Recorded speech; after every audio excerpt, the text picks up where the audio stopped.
Education సిస్టంలో ఒక మార్పు కోసం వచ్చాను. స్టూడెంట్స్ ఫ్యూచర్ ఎడ్యుకేషన్ మీద డిపెండ్ అయినప్పుడు అందులో మార్పు వస్తేనే కంట్రీ ఫ్యూచర్ బెటర్ ఉంటుందేమో అని నా వాయిస్ రేజ్ చేయడానికి వచ్చాను. ఎక్కడి నుంచి వచ్చినావు?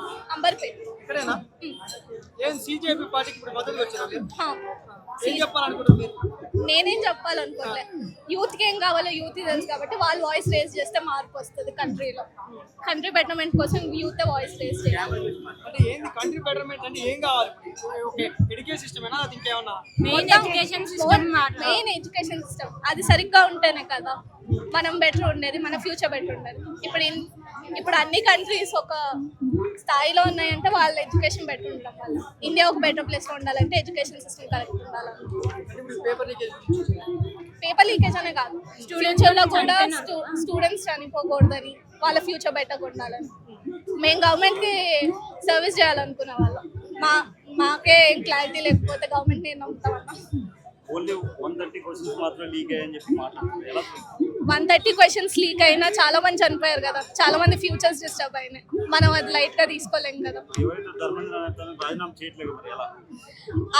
ఆయన రాజీనామా చేస్తే బెటర్మెంట్ వస్తుందని మేము అనట్లేదు, కానీ ఆయన పోస్ట్ లో ఉన్నందుకు రెస్పాన్సిబిలిటీ ఆయన తీసుకోవాలని మా ఇది. మూడోసారి కాబట్టి ఆయన రెస్పాన్సిబిలిటీ తీసుకోమంటున్నాం. ఆయన ఎప్పుడు స్పందించలేదు కదా, ఆయన ప్రెస్ మీట్స్ పెట్టలేదు, కరెక్ట్ గా ఇష్యూని అడ్రస్ చేయలేదు. ఆయన మీద మేము ఏం నమ్మకం పెట్టుకోగలం? సీజేపీ వాళ్ళంటే ఇప్పుడు ఈ పార్టీ నుంచి బయట నుంచి వచ్చారు, మీరు ఇక్కడ నుంచి వచ్చారు కదా. Telangana education system Telangana education system కూడా ఏం బెటర్మెంట్ లో లేదు, కానీ సెంట్రల్ లో మారితే స్టేట్ వైజ్ మారడానికి ఇంకొంచెం హోప్ వస్తుందని. ముందు కంట్రీని రూల్ చేసే వాళ్ళు మారితే మేము స్టేట్ ద్వారా తర్వాత వెళ్తాం. ముందు మెయిన్ సిస్టమ్ మారాలి కదా. ఈరోజు కాక్రోచ్ జనతా పార్టీ ఏదైతే విద్యార్థులకు మద్దతుగా నీట్ ఎగ్జామ్ పేపర్ లీకేజీకి వ్యతిరేకంగా ప్రస్తుత సెంట్రల్ గవర్నమెంట్ పరిపాలనా విధానానికి వ్యతిరేకంగా ఈ కార్యక్రమం తలపెట్టిందో దీనికి మద్దతుగా నేను రావటం జరిగింది. నీట్ ఎగ్జామ్ పేపర్ లీకేజ్ విషయంలో నిజానికి ధర్మేంద్ర ప్రధాన్ రాజీనామా చేయాలి, కానీ ఇప్పటి వరకు ఆయన రాజీనామా చేయకుండా విద్యార్థులు అంటే యువత భవిష్యత్తును అంధకారంలోకి నెట్టేసి నాకు ఏమీ తెలియదు అనే ధోరణితో ఉండటం అనేది నిజంగా ఒక నేరముగానే భావించాలి. ధర్మేంద్ర ప్రధాన్ విద్యార్థుల విషయంలో ఒక నేరస్తుడే, కావున ప్రజా కోర్టులో ఈయనను శిక్షించాలని ఈ సందర్భంగా నేను విద్యార్థులకు విన్నవించుకుంటున్నాను, తల్లిదండ్రులకు విన్నవించుకుంటున్నాను, ప్రభుత్వ అధికారులకు విన్నవించుకుంటున్నాను. ఇలాంటి సందర్భాలలో ఒక నీతివంతమైన, ఆదర్శవంతమైన, ధర్మవంతమైన పరిపాలనను ప్రజలకు అందించాలంటే తప్పనిసరిగా మోదీ యువతకు క్షమాపణ చెప్పాలి, ధర్మేంద్ర ప్రధాన్తో రాజీనామా చేయించాలి. ఇలాంటి పొరపాట్లు ఇంకొకసారి జరగకుండా నిజానికి ధర్మేంద్ర ప్రధాన్ను అరెస్ట్ చేయాలి. అప్పుడే భవిష్యత్తు విద్యార్థులకు బ్రైట్ గా ఉంటుందని నేను ఈ సందర్భంగా చెప్తున్నాను. నా పేరు మహిపాల్ అండి, నేను దిశా స్టూడెంట్ ఆర్గనైజేషన్ అండి, ఉస్మానియా యూనివర్సిటీ. ఈ రోజు ఏంటంటే కాక్రోచ్ జనతా పార్టీ పెట్టిన ప్రధాన డిమాండ్ ఏంటంటే education minister Dharmendra Pradhan resign చేయాలి. ఎందుకు? ఈ రోజు ఏంటంటే ఒక 20 లక్షలకు పైగా నీట్ విద్యార్థులు ఏంటంటే వాళ్ళు పరీక్ష రాస్తారు, వాళ్ళ తల్లిదండ్రుల కష్టంతో ఏంటంటే కోచింగ్ సెంటర్లలో ఎంతో స్ట్రెస్ తోటి పోయి నీట్ మనకు తెలిసిందే ఎంత కఠినంగా ఉంటుందో, దానికి సన్నద్ధం అవడానికి ఎన్ని రకాల త్యాగాలు చేయాల్సి వస్తుందో. అది రాసిన తర్వాత కొన్ని రోజుల క్రితం ఏంటంటే పరీక్ష పేపర్ లీక్ అయిందని తెలిసింది. 4 రోజుల తర్వాత అది కూడా 4 రోజులు దాచిపెట్టారు. దాన్ని ఎందుకు దాచిపెట్టారు? ఆ లీకేజ్ లో ఇన్వాల్వ్ అయిన వ్యక్తులు ఇక్కడ రాజస్థాన్ బీజేపీ ప్రభుత్వానికి దగ్గరగా ఉన్న ఆ బీజేపీకి అనుసంధానంగా ఉన్న వ్యక్తులు. అందుకని 4 రోజులు దాచిపెట్టి ఇక కుదురతలేదు అని తెలిసినప్పుడు మాత్రమే అప్పుడే ఇది మీడియా బయటకు వచ్చింది. ఎందుకు? 20 లక్షల జీవితాలు ఉన్నాయట. సో అప్పుడు బయటకు వచ్చింది ఇది. సో దాని కారణంగా ధర్మేంద్ర ప్రధాన్ దాన్ని రాజీనామా బాధ్యత వహించి రాజీనామా చేయాలి. అంటే వ్యవస్థ తప్పు చేసినప్పుడు మంత్రి రాజీనామా చేయాల్సిన అవసరం లేదు అని చెప్పేసి బీజేపీ పార్టీ నాయకులు అందరూ చెప్తున్నారు.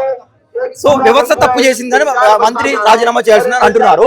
అయితే మంత్రి దేనికి బాధ్యత వహిస్తున్నాడు? విద్యాశాఖకు బాధ్యత వహిస్తున్నాడు. అంటే ఏంటి? విద్యాశాఖలో ఉన్న అన్ని, అది ఎన్టీఏ అయినా, అది యూజీసీ అయినా, అది సిఎస్ఐఆర్ అయినా, అది ఐసీఎంఆర్ ఏదైనా కూడా ప్రతి ఒక్కరికి ఆయన సంతకంతో నడుస్తుంది అది. సో ఆయన బాధ్యత వహించాలి ఒకటి. రెండు, బాధ్యత వహించాలి. వ్యవస్థలో జరిగిన తప్పదా?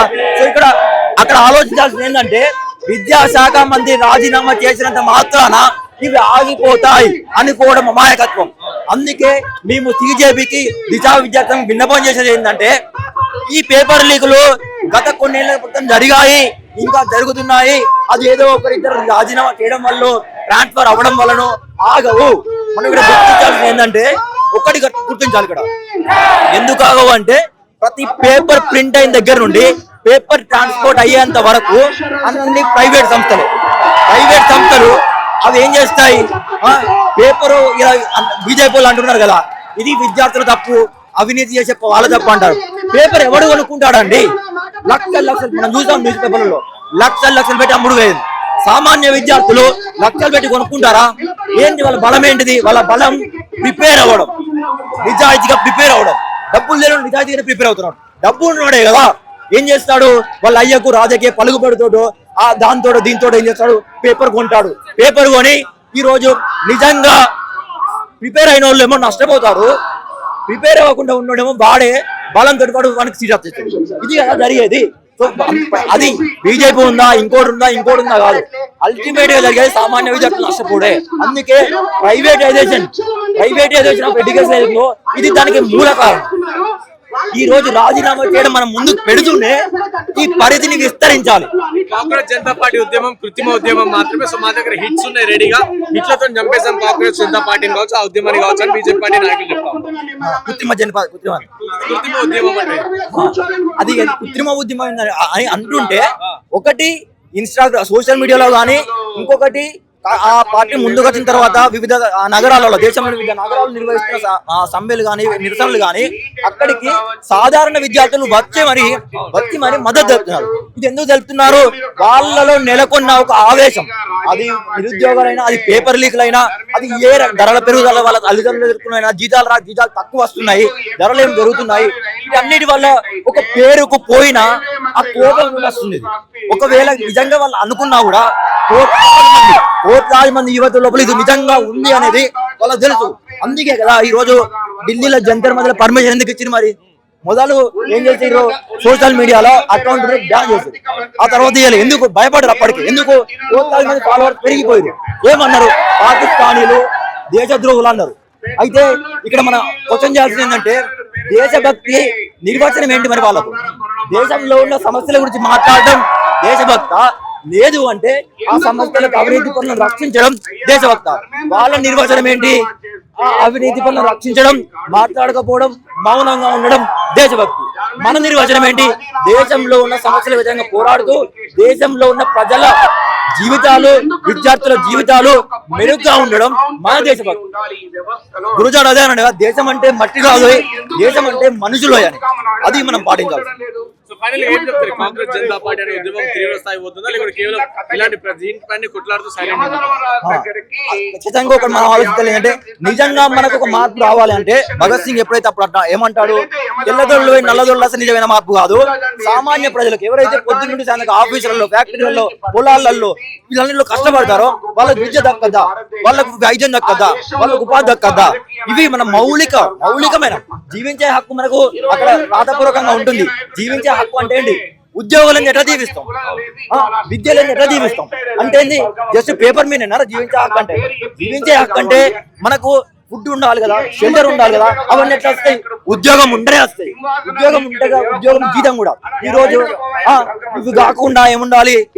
దేశంలో 10,000 90% పైగా ఇన్ఫార్మల్ కార్మికులకు 10,000 12,000 మంది ఉండదు. ఈ రోజు ఇన్ఫ్లేషన్ చూసుకుని ఎంత తెలుసు? అవన్నీ సరిపోతాయా? అస్సలు సరిపోవు. అట్లాంటి దుర్భర పరిస్థితులు ఉన్నాం.